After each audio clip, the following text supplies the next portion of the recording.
1.4 exercise 1.4 exercise आपकी 11th class की और क्वेश्चन नंबर 4, ठीक है। तो क्वेश्चन के लिए बुक रखो अपने पास, क्वेश्चन पढ़ते जाओ और आंसर यहाँ से देखते जाओ। तो क्वेश्चन में ना आपको 4 सेट्स दिए हैं। सेट ए जिसमें है एलिमेंट्स 1 2 3 4, सेट बी जिसमें है एलिमेंट्स 3 4 5 6, सेट सी जिसमें एलिमेंट्स 5 6 7 8 और सेट डी जिसमें एलिमेंट्स 7 8 9 10। अब आपको पूछे हैं different operations on this set. First सबसे पहला आपको पूछा है A union B. A union B, मान लो यूनियन में हम क्या करते हैं, ए को मान लिया एक क्लास, बी को मान लिया दूसरी क्लास। यूनियन का मतलब है दोनों क्लासेस को कंबाइन कर दो। यूनियन का मतलब है दोनों क्लासेस को कंबाइन। मान लो ए क्लास है मैथ की और बी क्लास है बायो की। तो कोई बच्चा जो मैथ भी पढ़ता है और बायो भी पढ़ता है, तो क्या आप उसको 2 बार नाम लिखोगे? क्या अटेंडेंस में जब हम कंबाइन करेंगे तो क्या हम उसका 2 बार नाम लिखेंगे? नहीं। तो जो बच्चे दोनों सेट्स में हैं, जो एलिमेंट्स दोनों सेट्स में हैं, उनको हम एक बार लिखेंगे। बस ये याद रखना है यूनियन में, ठीक है। जो दोनों में है उनको एक बार लिखेंगे और सारे एलिमेंट्स लिख देंगे। दोनों क्लासेस क्या कर दी? कंबाइन कर दी। क्या कर दी? कंबाइन। तो यूनियन किया, क्या बना? 1 2 3 4, 1 2 3 4। अब देखो 3 और 4 को मैं पहले ही लिख चुकी हूँ, तो इनको दोबारा नहीं लिखेंगे। अब क्या लिखेंगे? 5 and 6। क्लियर हुआ? सबको क्लियर हुआ? Second is A union C. जैसे ए यूनियन बी किया वैसे आप ए यूनियन सी कर सकते हो। 1 2 3 4, ए के तो पहले मैंने सारे एलिमेंट्स लिख दिए। अब क्या कुछ कॉमन था इसमें? कोई कॉमन था ही नहीं। कोई बच्चा ऐसा नहीं था जो इस क्लास में भी है और इस क्लास में भी, अलग अलग है। तो सबका नाम आ जाएगा 5 6 7 8, 5 6 7 8। क्लियर है? कॉन्सेप्ट क्लियर है? ओके। वैसे ही बी यूनियन सी, बी और सी का यूनियन लिख सकते हो। क्या बनेगा? 3 4 5 6। 5 6 दोनों में है तो एक बार लिखेंगे, तो आ जाएगा 3 4 5 6 7 8। यही आएंगे यूनियन में। और उसके बाद है B union D. B union D अब आप खुद निकालो और मुझे बताओ कि उसके यूनियन में क्या आया, ठीक है। नेक्स्ट आ गया A union B union C. A union B union C, this is part 5। अब 3 सेट्स का यूनियन है बेटा, 3 क्लासेस है आपके पास। देयर आर 3 क्लासेस, है ना। तीनों को आपने कंबाइन कर देना है। कौन सी क्लास कंबाइन हो रही है? ए बी और सी, ठीक है। तीनों को कंबाइन करना है, उनका कोई लेक्चर होना है, ठीक है। उनको कोई लेक्चर देना है, हमने करियर काउंसलिंग पे कोई लेक्चर देना है, तो तीनों क्लासेस को कंबाइन करेंगे, ठीक है। अब कंबाइन करके ए बी और सी के एलिमेंट्स को सबको लिखेंगे। जो बार बार एलिमेंट्स आ रहे हैं उनको सिर्फ एक बार लिखेंगे। तो क्या आ जाएगा? पहले फर्स्ट सेट तो पूरा ही लिख दो, 1 2 3 4। अब देखो 3 4 2 बार आ रहे हैं, एक बार हमने लिख दिया है। तो चलो अब आगे क्या लिखेंगे? 5 6। अब यहाँ पे भी 5 6 है, यहाँ पर भी 5 6 है। एक बार हम लिख चुके हैं, दूसरी बार हम नहीं लिखेंगे। क्या लिखेंगे हम? 7 8। क्लियर हुआ? तीनों क्लासेस कंबाइन हो गई। और कितने बच्चे आ गए? 8 बच्चे आ गए, उसमें 8 स्टूडेंट्स। क्लियर है? ठीक है। Now A union B union D आप खुद निकालिए, खुद निकालिए A union B union D और मुझे बताइए क्या निकला। अब हम करते हैं B union C union D. B union C union D. अब क्या आएगा? देखो कौन कौन से सेट्स लेने हैं, बी सी और डी। बी को लिख दो पहले, 3 4 5 6। अब 5 6 5 6 दूसरी बार मैं नहीं लिखूंगी, मैं क्या लिखूंगी? 7 8। 7 8 एक बार लिख चुके हैं, दोबारा हम नहीं लिखेंगे। फिर हम क्या लिखेंगे? 9 10। हो गई तीनों क्लासेस कंबाइन? हो गई तीनों क्लासेस कंबाइन, राइट। यूनिट 1 और क्वेश्चन नंबर 6। क्वेश्चन नंबर 5 तक हमने डिस्कस किया। क्वेश्चन नंबर 6 बुक से देखो। क्वेश्चन क्या है? सेट ए दिया है जिसके एलिमेंट्स हैं 3 5 7 9 11। सेट बी दिया है जिसके एलिमेंट्स है 7 9 11 13। सी के एलिमेंट्स है 11 13 15 और डी के एलिमेंट्स है 15 एंड 17। अब आपको कुछ ऑपरेशंस दिए हैं सेट पे जो हमें करने हैं। फर्स्ट ऑफ ऑल हमें दिया है, फर्स्ट पार्ट देखो बच्चा, ए इंटरसेक्शन बी। ए और बी की intersection. Intersection means common elements. Intersection means common elements. मैंने आपको कल भी बताया था ये मैथ्स की क्लास है, ये बायो की क्लास है। बच्चे जो मैथ भी पढ़ते हैं और बायो भी पढ़ते हैं, जो एक वाली क्लास में भी है और बी क्लास में, जो दोनों जगह होंगे वो होते हैं कॉमन, और उनको हम बोलते हैं इंटरसेक्शन। हम उसको क्या बोलते हैं? इंटरसेक्शन। तो इंटरसेक्शन में आगे कॉमन एलिमेंट्स। अब बताओ 3 इसमें है, क्या इसमें है? 5 दिख रहा है यहाँ पे? नो। 7 दिख रहा है? यस। 7 दोनों में है। 9 यस। 11 यस। ये जो बच्चे हैं ना 7, 9 और 11, ये मैथ की क्लास में भी है और बायो की क्लास में भी है। बात समझ में आई? तो ये जो दोनों सब्जेक्ट्स पढ़ रहे हैं, है ना, वो हम लिख देंगे 7, 9 एंड 11। हो गए इंटरसेक्शन? हो गए इंटरसेक्शन? क्लियर हुआ? कॉमन। अच्छा, सेकंड पार्ट में है बी इंटरसेक्शन सी। बी और सी में कॉमन बच्चे कौन से हैं? ढूंढ लोगे? ढूंढो और मुझे बताओ कि कौन से कॉमन बच्चे तुमने ढूंढे। अब थर्ड पार्ट हम करते हैं। थर्ड पार्ट में क्यों? क्योंकि इसमें 3 सेट्स हैं, A intersection C intersection D. A, C और डी की इंटरसेक्शन, कॉमन एलिमेंट्स। ठीक है, वो बच्चे जो इस वाली क्लास में भी पढ़ते हैं, सी में भी पढ़ते हैं और डी में भी पढ़ते हैं। तो आप 2 तरह से कर सकते हो, तीनों में इकट्ठे देखो या पहले 2 को देख लो।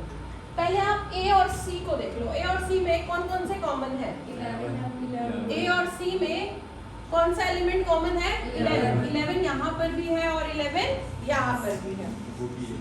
और 3 है? नहीं। 5 है? नहीं। 7, अच्छा सी, अच्छा ए और सी में 3 है यहाँ पर, ये भी है ना, तो दिस इज 11। 11 कॉमन है। 3, 5, 7, 9, सिर्फ 11 है जो ए और सी में क्या है? कॉमन।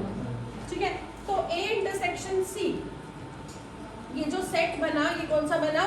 1। इसकी इंटरसेक्शन मैंने लेनी है डी के साथ। डी में कौन से एलिमेंट्स हैं? 15 और 17। अब बोलो कोई एलिमेंट है जो इस सेट में भी है और इस सेट में भी है? क्या कोई एलिमेंट है? नहीं है। नहीं है तो ये क्या हो जाएगा? खाली सेट। खाली कमरा है, स्टूडेंट अंदर कोई भी नहीं है, इसको क्या बोलते हैं? एम्प्टी सेट या फिर नल सेट या फिर वॉइड सेट, है ना, खाली सेट है ही नहीं कुछ इंटरसेक्शन। तीनों के इंटरसेक्शन में कोई भी नहीं है, तो तीनों के इंटरसेक्शन में मैंने क्या किया? पहले इन 2 की इंटरसेक्शन निकाली, फिर ये जो इंटरसेक्शन करके आया उसको डी सेट के साथ इंटरसेक्शन उसकी निकाली। क्लियर है यहाँ तक? यहाँ तक क्लियर है? ओके। अच्छा, 4th और 5th सिंपल है, A intersection C, B intersection D. 2 classes में देखो कॉमन बच्चे कौन से हैं। 6th में, 6th पार्ट में देखो क्या है। 6th पार्ट में कह रहा है A intersection with B union C. अच्छा, यहाँ पर क्या था ना, मैंने अपनी मर्जी से पहले इन दोनों की इंटरसेक्शन ली, फिर इसकी ली। जरूरी नहीं था मैं इन दोनों की लेती, मैं सी और डी की इंटरसेक्शन भी पहले ले सकती थी। समझ में आ रहा है? कोई 2 सेट्स की पहले ले लेती, फिर तीसरे के साथ इंटरसेक्शन लेती, मेरी मर्जी थी। बट यहाँ पर ब्रैकेट है। ब्रैकेट का मतलब इसको अलग से करना है, फिर बाद में इंटरसेक्शन अलग से लेनी है। ठीक है, पहले ये ब्रैकेट में जो है उसको सॉल्व करते हैं। ब्रैकेट में क्या है? बी यूनियन सी। बी और सी जो क्लासेस है ना वो कंबाइन हो जाएंगी। क्या हो जाएंगी? बी और सी क्लासेस के जो बच्चे हैं ना वो कंबाइन हो जाएंगे। चलो बी यूनियन सी करें, क्लास कंबाइन करें, क्या बनेगा? 7, 9, 11, 13। 7, 9, 11, 13। उसके बाद 11, 13 में लिख चुकी हूँ और क्या आएगा? 15। ठीक है, बी यूनियन सी मैंने निकाल दिया। अब मुझे इंटरसेक्शन किसके साथ चाहिए? ए के साथ चाहिए। ठीक है, देयरफॉर अब A intersection with B union C क्या आएगा? ए में क्या है एलिमेंट? 3, 5, 7, 9, 11। 3, 5, 7, सॉरी 3 था ना, 3, 5, 7, 9, 11 की मैं ले रही हूँ इंटरसेक्शन किसके साथ? 7, 9, 11, 13 एंड 15। अब ढूंढो वो बच्चे जो इस क्लास में भी है और इस क्लास में भी है। क्लास नहीं है ये, इसको क्या है? सेट है, बट आपको समझाने के लिए बोल रहा हूँ कि ये 2 क्लासेस हैं जिसमें ये बच्चे हैं, मान लो। ठीक है, कौन कौन सा बच्चा सेम दोनों क्लासेस पढ़ रहा है? 7 और 11 है ना, इन पे ओवरलोड है पढ़ाई का इन 3 बच्चों पे, क्योंकि ये तो दोनों सब्जेक्ट्स पढ़ रहे हैं है ना, दोनों सब्जेक्ट्स पढ़ रहे हैं। तो क्या आया इंटरसेक्शन में 7, 9 एंड 11। क्या क्लियर हुआ? अच्छा एक बात बताओ, मैं A intersection with B union C लिखूं या ऐसा लिखूं B union C intersection with A, तो क्या कोई फर्क पड़ेगा? B यूनियन C तो मेरे पास यही सेट है, इस सेट को पहले लिख लूं और A को मैं बाद में लिख लूं, मतलब इसको ऊपर लिख लेती, इसको नीचे लिख लेती, तो कोई फर्क पड़ता नहीं। कॉमन बच्चे निकाल एक्सरसाइज 1.4 क्वेश्चन 6 पार्ट 10, ठीक है, पार्ट 10 में क्या है, सेट्स दिया हुआ है ABCD है ना, तो इसमें हमें क्या निकालना है, A union D intersection with B union C। A union D का इंटरसेक्शन लेना है B यूनियन C के साथ, ठीक है। अब मुझे बताओ पहले क्या करना है बेटा, जो ब्रैकेट में होता है ना उसको अलग से करना होता है। A यूनियन D को आपने अलग से लिया, B यूनियन C को आपने अलग से लिया, ठीक है, और फिर बाद में इनकी क्या कर दी, इंटरसेक्शन। क्या करती, इंटरसेक्शन। अब आप B यूनियन C को पहले लिखो, A यूनियन D को बाद में लिखो, तो कोई फर्क नहीं पड़ेगा, बट आपको इनको ब्रैकेट वालों को अलग से सॉल्व करना पड़ेगा, ठीक है। तो करें हम solve. A union D, A और D का यूनियन करो, classes combine, A union D, कौन कौन से बच्चे आ जाएंगे, 3, 5, 7, 9, 11। 3, 5 में कुछ और क्यों लिखा है, क्योंकि गर्मी बहुत है ना। 3, 5, 7, 9, 11 में और कौन से बच्चे आ जाएंगे, D, 15 और 17 पहले नहीं लिखे हैं तो हमने लिखने है ना, 15 को भी लिखना है और 17 को भी लिखना है, हो गई दोनों क्लासेस कंबाइन। अब ये क्या है, B union C, B union C में क्या आ जाएगा, B और C को कंबाइन करो, 7, 9, 11, 13, 7, 9, 11, 13। 11 और 13 तो पहले भी अटेंडेंस लगा चुके हैं, तो दोबारा उनकी अटेंडेंस नहीं लगेगी। अब किसकी अटेंडेंस लगेगी, 15 की लगेगी। मिल गया आपको? अब चाहे मैं इस सेट को पहले लिखूं या इस सेट को पहले लिखूं, उससे कोई फर्क नहीं होने वाला, क्योंकि मुझे इनकी इंटरसेक्शन चाहिए, मतलब कॉमन एलिमेंट्स चाहिए, मतलब वो बच्चे चाहिए जो ये वाला सब्जेक्ट भी पढ़ रहे हैं और ये वाला सब्जेक्ट भी पढ़ रहे हैं। तो जब मैं इनकी इंटरसेक्शन निकालूंगी, चलो अब देखिए क्वेश्चन नंबर 7, मैं हिंट दूंगी, सारा नहीं लिखवाऊंगी, ऐसे हमने बहुत सारे क्वेश्चंस कर लिए, ठीक है। तो क्वेश्चन नंबर 7 कहता है ए सेट में क्या है, x is a natural number, जितने नेचुरल नंबर है 1, 2, 3, 4 सो ऑन, है ना, तो रोस्टर फॉर्म लिखते जाए इसका 1, 2, 3, 4 सो ऑन, है ना। और बी सेट क्या है, even all those x is an even natural numbers कौन से होते हैं, 2, 4, 6, 8 एंड सो ऑन। और नेचुरल नंबर कौन से होते हैं, 1, 3, good, 5, 7 and so on. x is a prime number, कहां से शुरू होता है, 2, 3, 5, 7, 11, 13 and so on. Roster form में लिखने क्या होता है, थोड़ा सा इजी हो जाता है। अब खुद करो कैलकुलेशन और मुझे बताओ क्या आंसर आए, ठीक है। अब ये बोल रहा है ए इंटरसेक्शन बी, ए और बी की इंटरसेक्शन नेचुरल नंबर की इवन नेचुरल नंबर से। देखो इवन नेचुरल नंबर का ही सबसेट है, सारे नेचुरल नंबर में इवन नेचुरल नंबर भी तो होंगे। तो जब मैं इंटरसेक्शन लूंगी कॉमन एलिमेंट्स, तो कौन से एलिमेंट्स कॉमन निकलेंगे, 1, 2, 3, 4, 5, 6 में 2, 4, 6, 8 कौन से निकलेंगे, 2, 4, 6, 8 एंड सो ऑन। तो इनकी इंटरसेक्शन से बनेंगे even natural numbers, B set बन जाएगा फिर से। फिर ए इंटरसेक्शन सी, ए और सी नेचुरल नंबर का ये भी सबसेट है। अब ये 1, 2, 3, 4 सो ऑन को 1, 3, 5, 7, 9 के साथ इंटरसेक्ट करोगे तो क्या आएगा, फिर से 1, 3, 5, 7 सो ऑन, है ना। तो ये कौन से हुए, ऑड नेचुरल नंबर। तो ऑड नंबर्स जो ऑड नंबर्स हुए, तो ऑड नंबर्स क्या हुआ, सेट सी, इंटरसेक्शन से फिर से सेट सी बन जाएगा, ठीक है।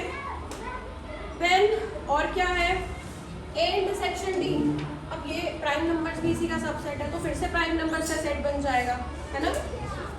और बाकी पार्ट्स आप करो और फिर मुझे बताओ। जैसे आप बी है, इंटरसेक्शन सी है, इवन नेचुरल नंबर और नेचुरल नंबर कुछ कॉमन है, जो इवन है वो ऑड नहीं होगा, जो ऑड है वो इवन नहीं होगा, जो क्लास में होगा वो बाहर नहीं देखेगा, जो बाहर होगा वो क्लास में नहीं आएगा, है ना।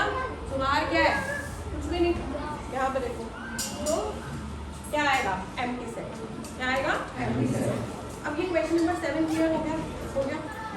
8 पे आए, Which of the following pairs of sets are disjoint? Disjoint मतलब disjoint जिसमें कुछ भी कॉमन ना हो, जिनकी इंटरसेक्शन हो 5, एम्प्टी सेट, जिसकी इंटरसेक्शन हो 5 मतलब एम्प्टी सेट, उनको बोलते हैं हम डिसजॉइंट सेट। ये क्वेश्चन नंबर 8 ट्राई करो और फिर हम कल फिर से करेंगे, ठीक है।